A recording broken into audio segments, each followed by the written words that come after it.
শুরু হলো এসএসসি ও সমমান পরীক্ষা। প্রথম দিনে বাংলা পরীক্ষা অনুষ্ঠিত হয়েছে। প্রশ্নপত্র নিয়ে পরীক্ষার্থীদের মধ্যে মিশ্র প্রতিক্রিয়া লক্ষ্য করা গেছে। আর পরীক্ষার ব্যবস্থাপনা নিয়ে সন্তোষ প্রকাশ করে শিক্ষা উপদেষ্টা প্রশ্ন ফাঁস নিয়ে কোনো ধরনের গুজবে কান না দিতে পরীক্ষার্থী ও অভিভাবকদের প্রতি আহ্বান জানিয়েছেন। নজরানা চৌধুরীর রিপোর্ট। পরীক্ষার্থী ও অভিভাবকদের উৎসাহ, উদ্দীপনা আর উৎকণ্ঠার মধ্য দিয়ে শেষ হলো এসএসসি ও সমমানের পরীক্ষার প্রথম পরীক্ষা। প্রথম দিন বাংলা প্রথম পত্র পরীক্ষা অনুষ্ঠিত হয়েছে। সকাল 10টায় দেশের ৩,৭১৫টি কেন্দ্রে একযোগে পরীক্ষা শুরু হয়। এবারে মোট ১৯,২৮,৯৭০ জন পরীক্ষায় অংশ নিচ্ছে। দুপুর 1টায় 3 ঘন্টা পরীক্ষা শেষে বের হয়ে আসে পরীক্ষার্থীরা। প্রশ্নপত্র নিয়ে মিশ্র প্রতিক্রিয়া জানিয়েছে তারা। কেউ বলছেন প্রশ্ন ভালো হয়েছে, কেউ বা বলছেন অনেক কঠিন হয়েছে। আলহামদুলিল্লাহ অনেক ভালো হয়েছে। পরীক্ষাটা কমন পড়ছিল, যেভাবে পড়ে টরে গেছিলাম ওইভাবে পরীক্ষাটা কমন পড়ছে। ইজি হবে ভাবছিলাম কিন্তু ইজি হয় নাই। এবার পরীক্ষাটা একটু মোটামুটি ডিফিকাল্ট হয়েছে। কোশ্চেন অনেক বেশি স্ট্যান্ডার্ড ছিল, প্লাস হচ্ছে লেখা যতটা এক্সপেকটেশন করছি হয়তো বা ওইরকমভাবে লিখতে পারি নাই। যারা টপার তাদের জন্য এটা অনেক ইজি ছিল, অ্যাভারেজ স্টুডেন্ট যারা ব্যাক বেঞ্চার তাদের জন্য কাইন্ডা হার্ডই ছিল। কবিতার অংশটা একটু অন্যবার যে প্যাটার্নটা ছিল ওই প্যাটার্নটা ফলো করে নেই, একটু অন্যরকম আসে। গত বছরের সিকোয়েন্স অনুযায়ী এমসিকিউ হবে, কিন্তু এবার এমসিকিউ একটু ডিফিকাল্ট করছে, একটু নতুনত্ব আনার চেষ্টা করছে। ফ্রেন্ডলি ছিল। আমরা যে রুমে ছিলাম ওই রুমে শুধু আমাদের স্কুলেরই ছিল, তো সবাইকে চিনি। এদিকে শিক্ষা উপদেষ্টা অধ্যাপক সি.আর. আবরার রাজধানীর কয়েকটি পরীক্ষা কেন্দ্র পরিদর্শন করেন। এ সময় পরীক্ষার ব্যবস্থাপনা দেখে সন্তোষ প্রকাশ করেন তিনি। প্রশ্ন ফাঁস নিয়ে কোনো ধরনের গুজবে কান না দেওয়ার জন্য পরীক্ষার্থী ও অভিভাবকদের প্রতি আহ্বান জানান উপদেষ্টা। ছাত্রছাত্রীরা নানান রকমের তাদের মানসিক একটা চাপ এখানে থাকে, প্যারেন্টসদের মানসিক চাপ থাকে, শিক্ষক শিক্ষয়িত্রীদেরও মানসিক চাপ থাকে। সো এটার সাথে আবার বাড়তি এই ধরনের অন্যায় চাপ যেন সৃষ্টি না করেন, তার জন্য সকলের কাছে আমি বিনীত অনুরোধ জানাচ্ছি যে আপনারা ওগুলো থেকে বিরত থাকবেন। যদি জেনুইন সমস্যা থাকে অবশ্যই আপনাদের দায়িত্ব সেগুলো সংশ্লিষ্ট কর্তৃপক্ষের কাছে নিয়ে আসা, যাতে তারা যাচাই বাছাই করতে পারেন। কিন্তু আপনি একটা জিনিস পেলেন, সেটা সামাজিক মাধ্যমে ছড়িয়ে দিলেন, এবং সেটার দায়িত্ব অবশ্যই আপনাকে নিতে হবে। পরীক্ষা শেষ হওয়ার 2 মাসের মধ্যে ফলাফল প্রকাশ করার আশা প্রকাশ করেন উপদেষ্টা অধ্যাপক Abrar. Nazrana Chowdhury, NTV news, Dhaka. July August গণহত্যা মামলায় সাবেক স্বরাষ্ট্রমন্ত্রী আসাদুজ্জামান খান কামাল ও আওয়ামী লীগ সাধারণ সম্পাদক ওবায়দুল কাদের সহ 10 জনের বিরুদ্ধে ইন্টারপোলের মাধ্যমে রেড নোটিশ জারির জন্য আইজিপির কাছে চিঠি পাঠিয়েছে প্রসিকিউশন। আজ সাংবাদিকদের সাথে প্রসিকিউশন টিমের মতবিনিময় সভায় এ তথ্য জানান আন্তর্জাতিক অপরাধ ট্রাইব্যুনালের চিফ প্রসিকিউটর তাজুল ইসলাম। অন্য আসামিরা হলেন সাবেক মন্ত্রী আ.ক.ম মোজাম্মেল হক, হাসান মাহমুদ, জাহাঙ্গীর কবির নানক, নসরুল হামিদ বিপু, মহিবুল হাসান চৌধুরী, নওফেল, মোহাম্মদ আলী আরাফাত। এছাড়া ঢাকা দক্ষিণ সিটির সাবেক মেয়র ফজলে নূর তাপস ও তারেক আহমেদ সিদ্দিকের বিরুদ্ধে ইন্টারপোলের মাধ্যমে রেড নোটিশ জারির জন্য আইজিপির কাছে চিঠি পাঠিয়েছে প্রসিকিউশন। এ সময় তাজুল ইসলাম আরও বলেন, জুলাই আগস্ট গণহত্যা মামলায় যারা মাস্টারমাইন্ড এবং হত্যাকাণ্ডে সম্পৃক্ত ছিল তাদেরই বিচার হবে। 4টি মামলার তদন্ত শেষে পর্যায়ে উল্লেখ করে তিনি বলেন, দ্রুত এসব প্রতিবেদন ট্রাইব্যুনালে জমা দেওয়া হবে। মিস্টার ওবায়দুল কাদের, মিস্টার আসাদুজ্জামান খান কামাল, মোজাম্মেল হক, হাসান মাহমুদ, জাহাঙ্গীর কবির নানক, ফজলে নূর তাপস, মহিবুল হাসান চৌধুরী নওফেল, নসরুল হামিদ বিপু, মোহাম্মদ আলী আরাফাত এবং তারিক আহমেদ সিদ্দিকী, এই 10 জনের বিরুদ্ধে আমরা রেড নোটিশের জন্য সমস্ত ডকুমেন্ট তৈরি করে আমাদের অফিস থেকে ইন্সপেক্টর জেনারেল অফ পুলিশের অফিসে পাঠিয়েছি, এবং তারা সেখান থেকে যথানিয়মে এটা ইন্টারপোলের কাছে পাঠাবে। বিএনপি ক্ষমতায় থাকুক আর না থাকুক, দেশ ও মানুষের কল্যাণে, মানবতা এবং মেধার জন্য তারা কাজ করে যাবে বলে মন্তব্য করেছেন বিএনপির স্থায়ী কমিটির সদস্য সালাউদ্দিন আহমেদ। দুপুরে গুলশানে বিএনপির চেয়ারপারসনের কার্যালয়ে মানিকগঞ্জের উড়োজাহাজ আবিষ্কারক জুলহাসকে 2য় দফায় সংস্কার কাজ করার জন্য বিএনপির ভারপ্রাপ্ত চেয়ারম্যান তারেক রহমানের পক্ষ থেকে অনুদান প্রদান অনুষ্ঠানে এসব কথা বলেন তিনি। এ সময়ে সালাউদ্দিন আহমেদ বলেন, সারা দেশে ছড়িয়ে ছিটিয়ে থাকা মেধাবীদের খুঁজে বের করে বিএনপি তাদের পাশে দাঁড়াবে। পাশাপাশি বিত্তবানদেরও এসব মেধাবীদের পাশে এগিয়ে আসার আহ্বান জানান তিনি।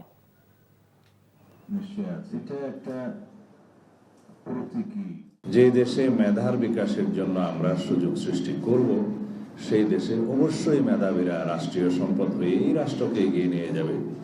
আমরা বাংলাদেশ জাতীয়তাবাদী দল সবসময় তাদের পাশে থাকব। আমরা রাষ্ট্র ক্ষমতায় থাকি বা না থাকি, সকল সময়ে।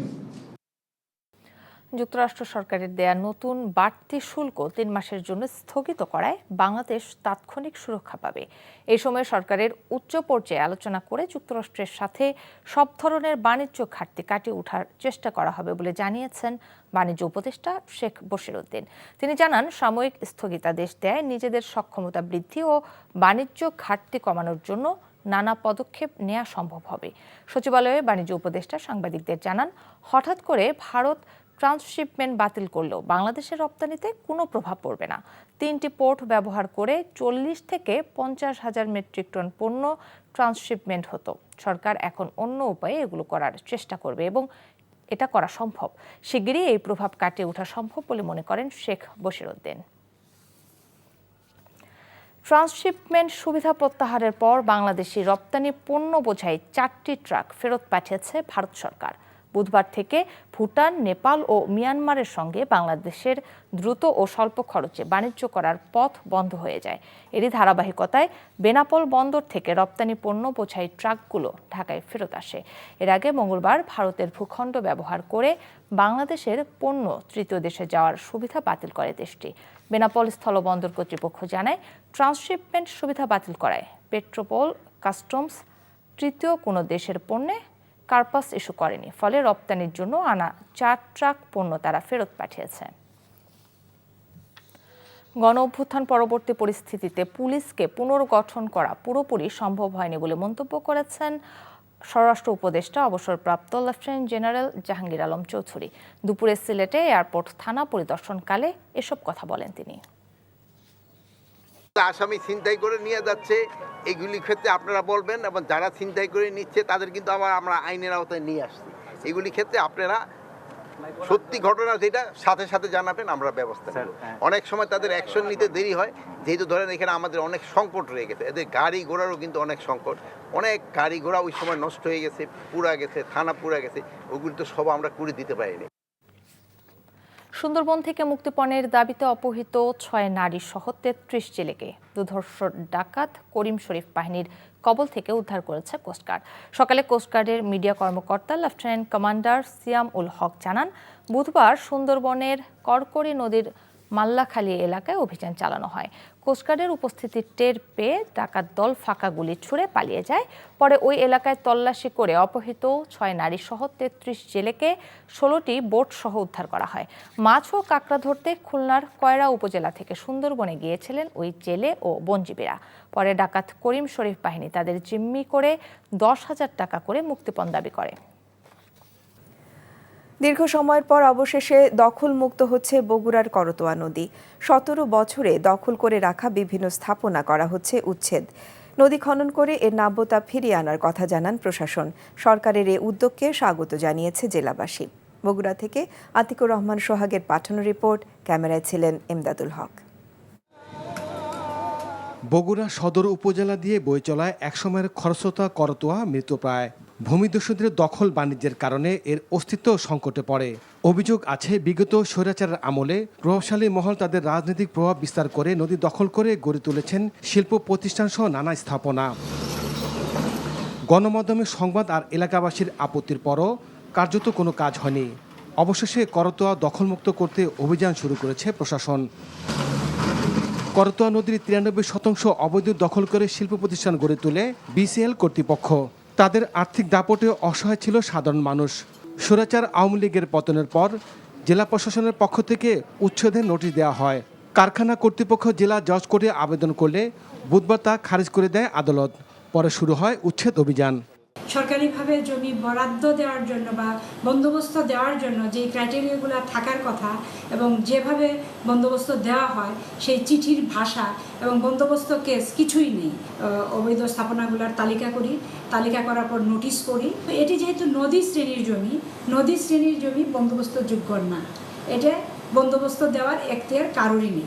উচ্চ আদালতে মামলা চলাকালীন সময় তাদের আগাম কোনো নোটিশ না দিয়ে কারখানা উচ্ছেদ করার অভিযোগ করেছে বিসিএল কর্তৃপক্ষ। এখানে প্রশাসন থেকে অতর্কিতভাবে আমাদের এই বিসিএল গ্লাস ইন্ডাস্ট্রিজের একটা অংশ ভাঙচুরের আওতায় এনেছে, যেটা মামলা কোর্টে বিদ্যমান, কোর্টে চলমান আছে এবং আমাদের এটা আপিল করা আছে।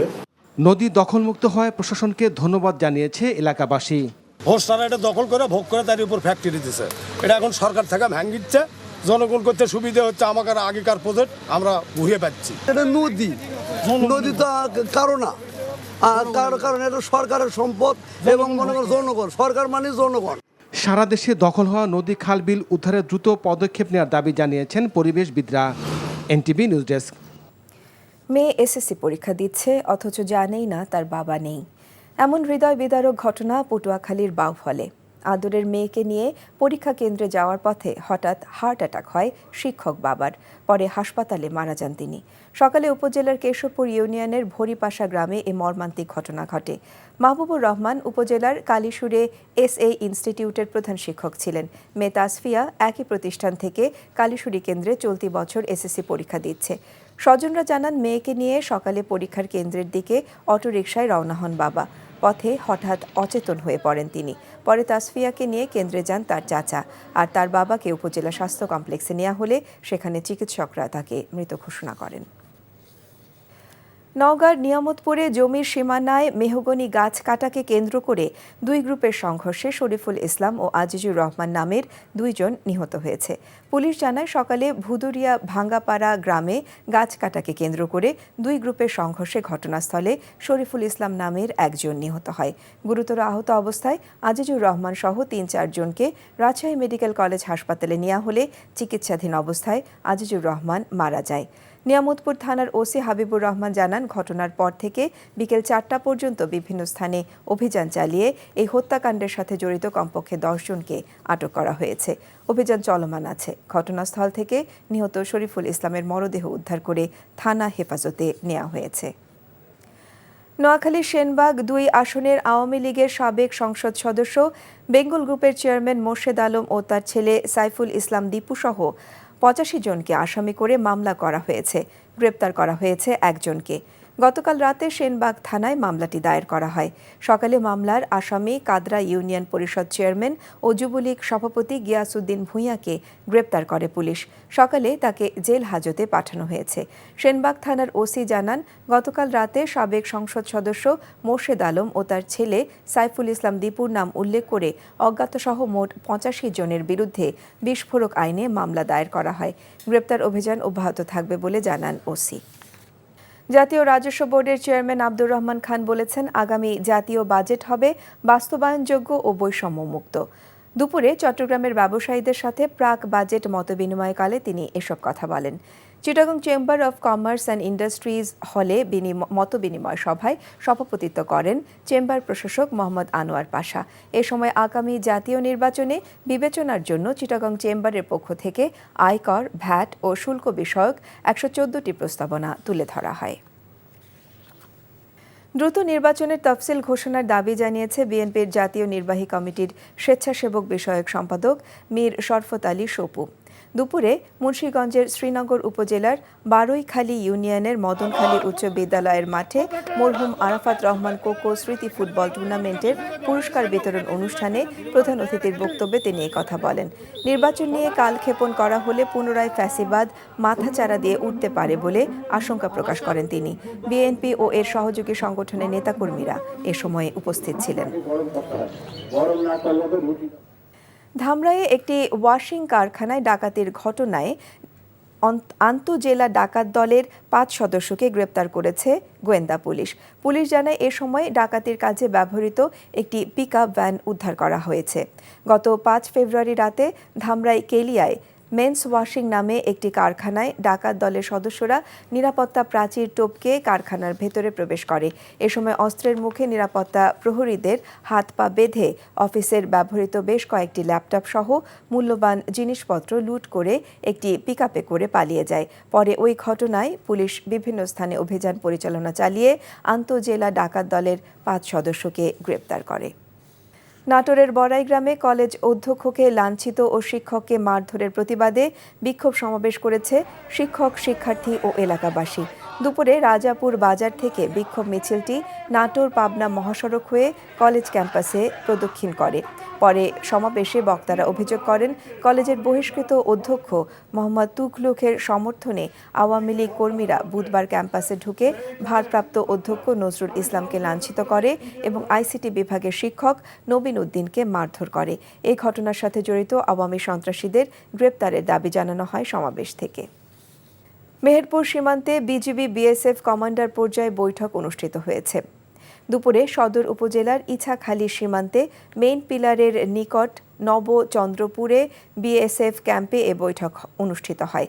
এ সময় বিজিবির পক্ষে অধিনায়ক লেফটেন্যান্ট কর্নেল মোহাম্মদ নাজমুল হাসানের নেতৃত্বে ৯ সদস্যের প্রতিনিধি দল ও বিএসএফের পক্ষে কমান্ডার শ্রী বিনয় কুমারের নেতৃত্বে ৮ সদস্যের প্রতিনিধি দল অংশ নেন। বগুড়া কাহালু উপজেলার মালঞ্চা গ্রামে অসুস্থ জাতীয়তাবাদী মহিলা দলের নেত্রী মজিরুন্নেসা পাশে দাঁড়িয়েছে বিএনপি। সকালে বিএনপি চেয়ারপারসনের উপদেষ্টা হেলালুজ্জামান তালুকদার লালু তার বাড়িতে গিয়ে দেখা করেন।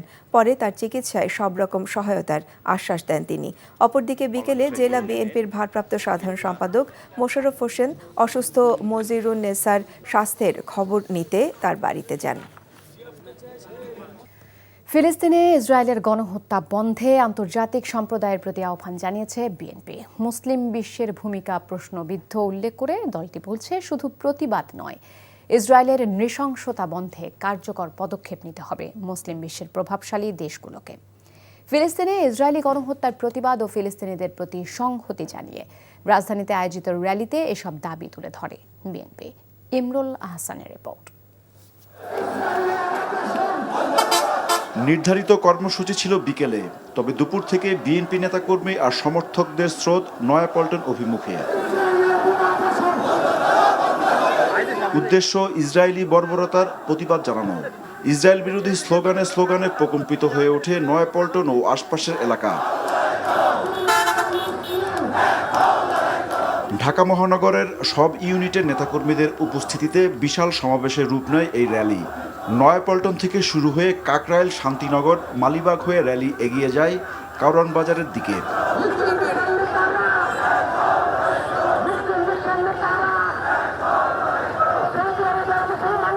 ফিলিস্তিনের পতাকা ও ইসরায়েল বিরোধী নানা প্লাকার্ড নিয়ে বিক্ষোভে অংশ নেয় বিএনপি নেতাকর্মীরা। লাখো মানুষের কণ্ঠে উচ্চারিত হয় স্টপ জেনোসাইড, ফ্রি প্যালেস্টাইন। এর আগে নয়াপল্টনে বিএনপির কেন্দ্রীয় কার্যালয়ের সামনে সংক্ষিপ্ত সমাবেশে বক্তব্য রাখেন দলের সিনিয়র নেতারা। ফিলিস্তিনের জনগণের প্রতি সংহতি জানানোর পাশাপাশি ইসরায়েলি বর্বরতা বন্ধে পরাশক্তিদের নীরব ভূমিকার সমালোচনা করেন তারা। একই সাথে মুসলিম বিশ্বের ভূমিকা নিয়ে প্রশ্ন তোলেন তারা। মুসলিম বিশ্বের যেই সকল মোড়ল দেশ নিজেদের রাজত্ব বাঁচানোর জন্য, নিজেরা বেঁচে থাকার জন্য আজকে নেতৃত্ব দিচ্ছে না, তাদের প্রতি আল্লাহর অভিশাপ নেমে পড়বে। যারা নেতৃত্ব দিলে এই মুসলিম বিশ্বকে যদি আজকে ঐক্যবদ্ধ করতাম, যদি মুসলিম বিশ্ব আজকে শুধুমাত্র বাক চাতুর্যের মাধ্যমে ঐক্যবদ্ধ না হতো, যদি মুসলিম বিশ্ব কার্যকরভাবে আজকে ঐক্যবদ্ধ হতো, তাহলে আজকে এই ইহুদিরা, এই ইসরায়েলিরা এই অত্যাচার করতে পারত না। সমস্ত গণতান্ত্রিক বিশ্বে, এমনকি আমেরিকাতেও ফিলিস্তিনের জনগণের পক্ষে ব্যাপকভাবে আন্দোলন হচ্ছে, কিন্তু এই গণহত্যা বন্ধের কোনো আমরা ইশারা ইঙ্গিত দেখছি না। তার জন্য কার্যকর ভূমিকা পালন করার জন্য আমরা সারা বিশ্বের গণতান্ত্রিক সমস্ত দেশের নেতৃবৃন্দকে সোচ্চার হওয়ার আহ্বান জানাই। ফিলিস্তিনি ইস্যু আন্তর্জাতিক অঙ্গনে তুলে ধরতে অন্তর্বর্তী সরকারের প্রতি আহ্বানও জানান বিএনপি নেতারা। আমরা তাদের স্বাধীনতার পক্ষে, আমরা হত্যাকাণ্ডের বিরুদ্ধে, আমরা মানবতা বিরোধী অপরাধের বিরুদ্ধে আমরা এক সময় না এক সময় এদের বিচার দেখব। যারা ইসরায়েলকে সমর্থন করে তাদেরকে তাদের মত এবং পথ পরিবর্তনের জন্য মুসলিম বিশ্ব যথাযথ ভূমিকা পালন করতে পারে। অন্তর্বর্তীকালীন সরকার আছে, আমরা তাদের কাছে অনুরোধ করব এ বিষয়ে প্রয়োজনীয় উদ্যোগ নেওয়ার জন্য।